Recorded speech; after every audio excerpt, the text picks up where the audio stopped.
So hello everyone, Grosey here, welcome back. Today we've got another episode of the Unhuntables podcast series with Christopher. Hello.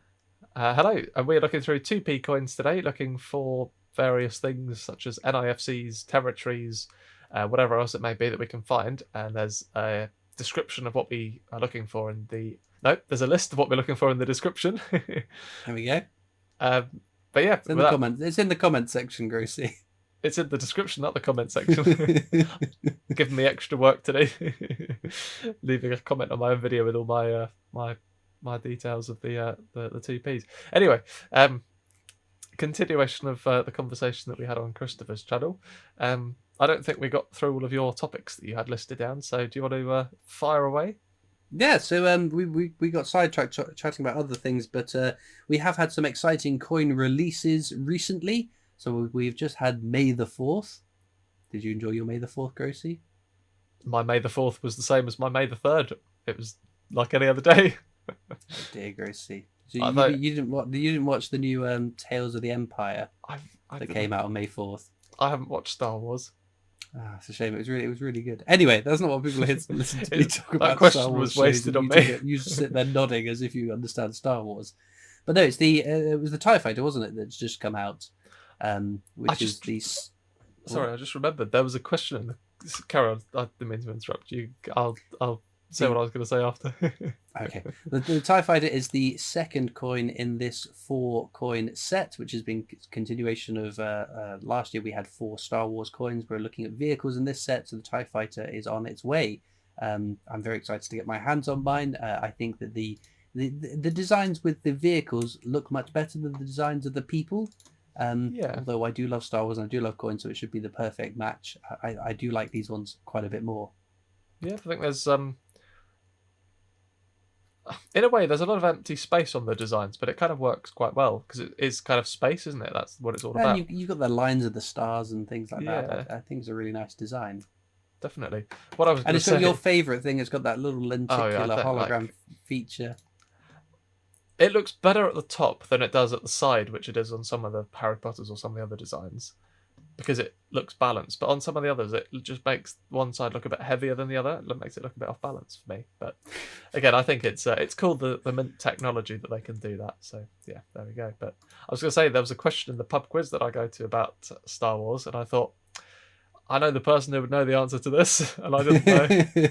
It was, what is Darth Vader's full or proper name? Oh, Anakin Skywalker. Spoilers. Yeah. Spoilers. But it's a surprise in the films. Oh, I didn't even know that. So that just goes to show how little Grosey knows about Star Wars. Literally, talking to Grosey about Star Wars is like talking to me about Lord of the Rings or Harry Potter. I've got no clue. It's like talking to you about what the next Strike Your Own's going to be.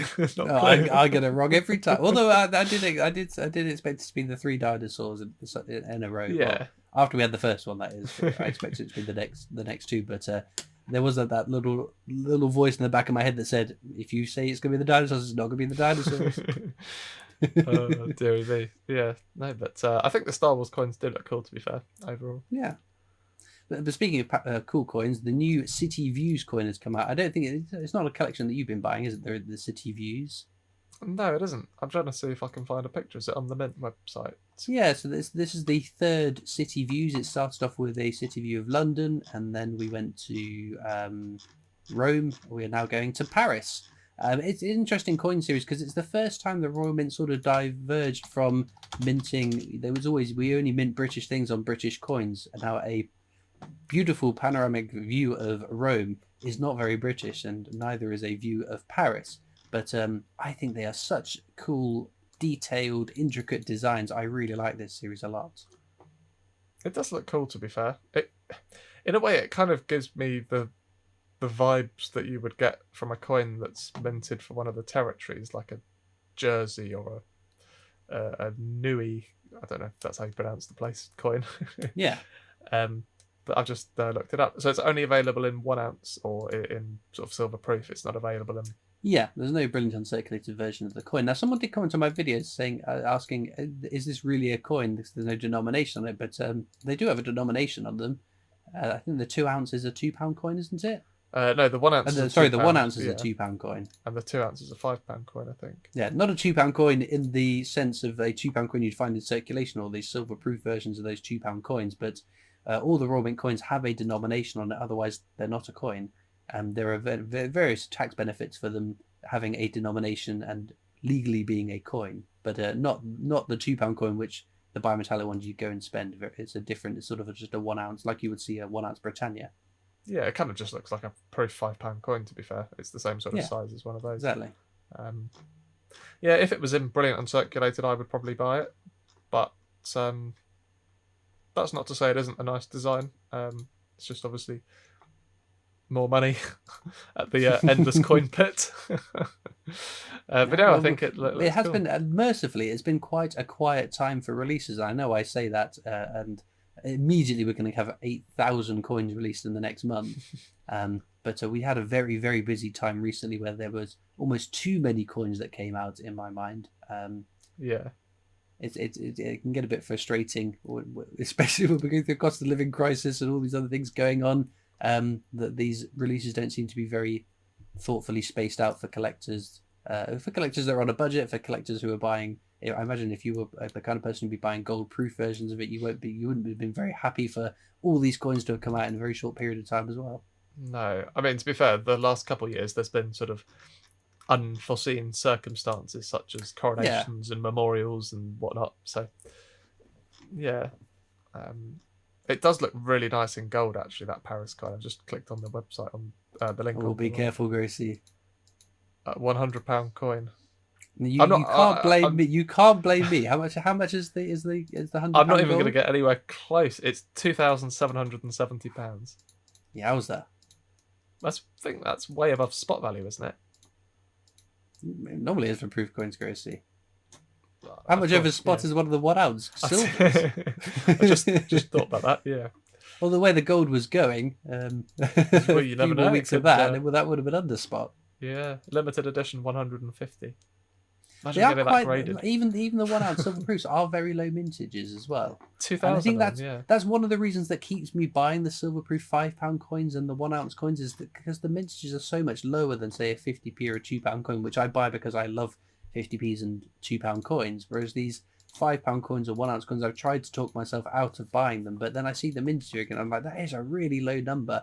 I know they're not as popular, so they don't tend to sell out, but the mintage figure is always a ceiling. It might not always reach the maximum mintage. They might stop selling them and melt down what's left of them, so it could end up as a really low figure. Yeah, that's it. Very interesting. My George II Monarch's coin is now on its way to NGC.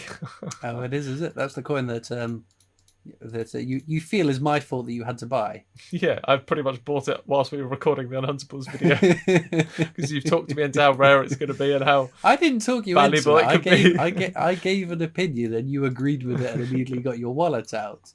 I didn't tell you to buy it. I haven't bought it. I haven't followed my own advice, so you know it's going to go crazy in value. Yeah, should have bought more. I might buy another one now. You can't blame me. I've said an opinion and you have decided what you want to do about it. That's an interesting question. Then we were talking on my half of the video about the Atlantic Salmon 50p's that the Royal Mint has officially have retracted their 5 million mintage figure that was pre-announced. Are you tempted to buy some? What, circulating ones on eBay? Well, just in case the mintage figure ends up being that low or lower. No, because I think they've already got a lot of buyers premium on them at the moment anyway, and I don't. I'll be eating my words. People probably thought this when the Kew Gardens was worth £50, and now it's worth 150. But yeah. You don't see it becoming more valuable than it already is. I can't see it happening because I think that the hype of what if it's 50,000 though, Grosey? Right, eBay's sold out of all salmon. The whole vintage figure is coming with me. No, but then it'll be released. They'll be released as 4.5 million of them.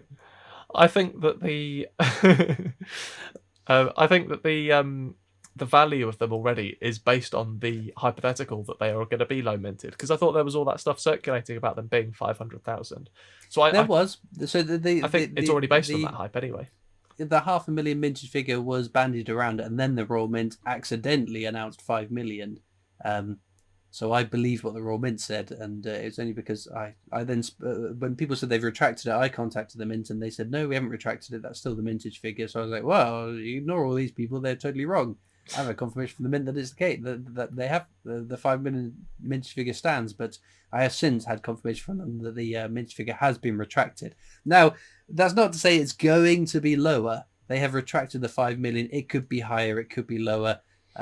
So you can speculate as you wish as to what it's going to be. Sorry, I just yawned. That was really rude of me. I've been up since this morning. Wow! My goodness. I tried to cover it up as well, but that was so rude. I'm so sorry. That was such a big yawn as well.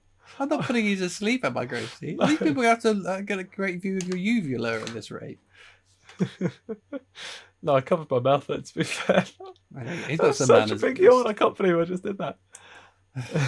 Anyway, so we often said that we missed the times where we didn't get the pre-announced mintage figures because we could have a little bit of fun trying to guess, trying to assume what it's going to be. How does it feel then, not knowing what the mintage figure of the Atlantic salmon's going to be? I like it. I like not knowing because it makes it exciting. If you just knew that it was going to be something straight away, then everyone would just snap them up and you wouldn't be able to find that. I like them. I like the mystery. Yeah. But on the basis of I've only found one and you've only found one, it could be as low as 500,000, maybe even less than that.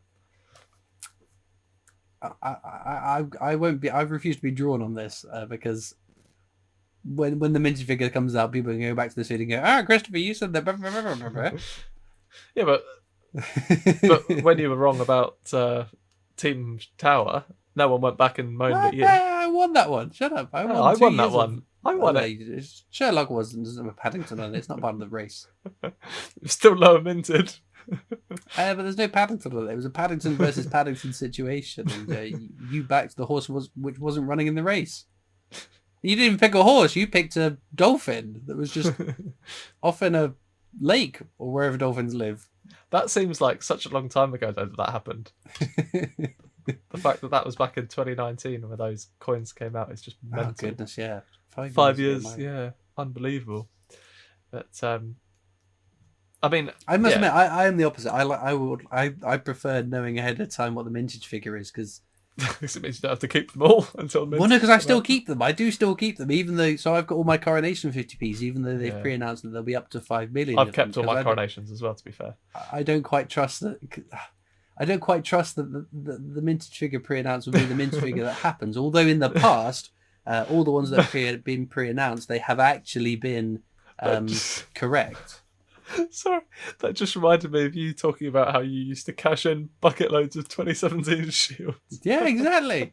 It's just it's horrific. I hate it. Yeah. So this is why I do like to know ahead of time. Although I am again skeptical even when the mintage figures are pre-announced. I wait for the final mintage figures to come out before I decide what I want to do with all the ones I've been keeping. Just imagining you turning up at the bank with, I nearly said the Mint, turning up at the bank with some buckets and spades with 2017 shields. Exactly. If it was in 2011, it would all have been Olympic 50s going back into the bank. Yeah. Could you imagine? I'm sure there are people out there that have done that though. Well, again, I wasn't collecting coins back in 2011 in any sort of the fashion that I do now. So I was working at a newsagent because I was in university, I think, in 2011. And I was merrily swapping them with kids and parents and grandparents as I got them in my till. Yeah. They would have been 100 times rarer if you'd have been a coin collector then. All those extra Olympics in your collection. Yeah. Imagine the condition of them as well. Yeah.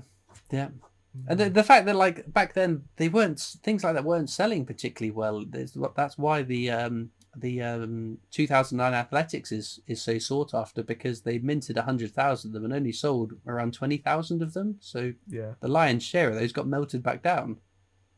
Imagine that you were the man with the bucket pouring all the 2009 Athletics back into the melting pot. Yeah, although the thing is though that if that's what made them rare, though. So I guess it's a kind of a True. double-sided. It's true, but it doesn't. Like if you're the man over in Germany that was sticking all those acrylic yeah. stickers on the Kew Gardens because no one knew that it was actually that rare, and you're the one defacing them by sticking this little Olympic sticker on it. God, could you imagine? Oh yeah, you'd have nightmares forever, wouldn't you? Yeah. Or what about cashing Or in if you an were NFC? if you were working at the mint, and because they mint the coins and they inspect a handful, if you found like an interesting error on it, you could be the only person to ever see that error because if you spot it, it's going to go back into the melting pot. Well, imagine the temptation would be, this is quite cool. Oh well, let's put it in circulation. Do you reckon they get picked up on that if they purposefully let an error go through and that doesn't get spotted? How would you prove that you've purposefully done it though? Because there was the undated 20p. Someone checked that and didn't notice it. So how would you prove whether they purposely put undated ones into the circulation or not? Yeah, I guess. Although you've got to remember, obviously they're not coin collectors, are they? Most of them. Not all of them. No. Yeah. It's interesting. The types of things that they could have seen.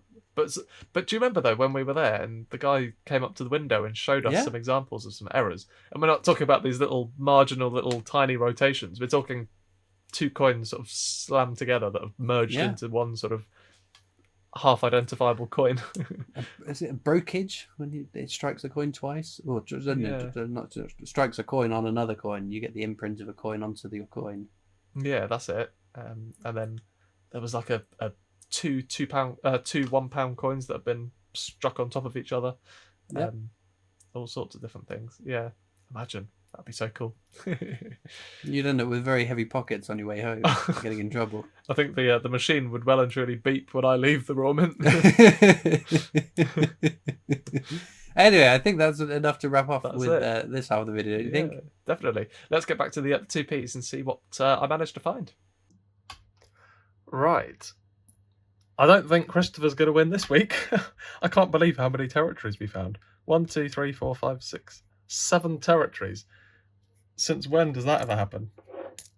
We got 4 from Jersey, 2008, 1998, 1992, and another 2008. And we also got an old Irish 2p, which isn't in the best condition, from 1982. And we got a Gibraltar from 2005. And an Isle of Man from 2000. Again, not in the best condition, but you kind of expect the 2Ps to be a little bit battered. This one is just a really nice red condition 1981. Something for the date run. There we go. And then a couple of 2017s as well. These are all relatively lower minted 2017 Shield, but not hugely valuable, I don't think. But yeah, thank you for watching. Go and check out Christopher's part of the video on his channel. I can't see him winning, but there we go. Thank you for watching, and I'll see you all later. Bye-bye.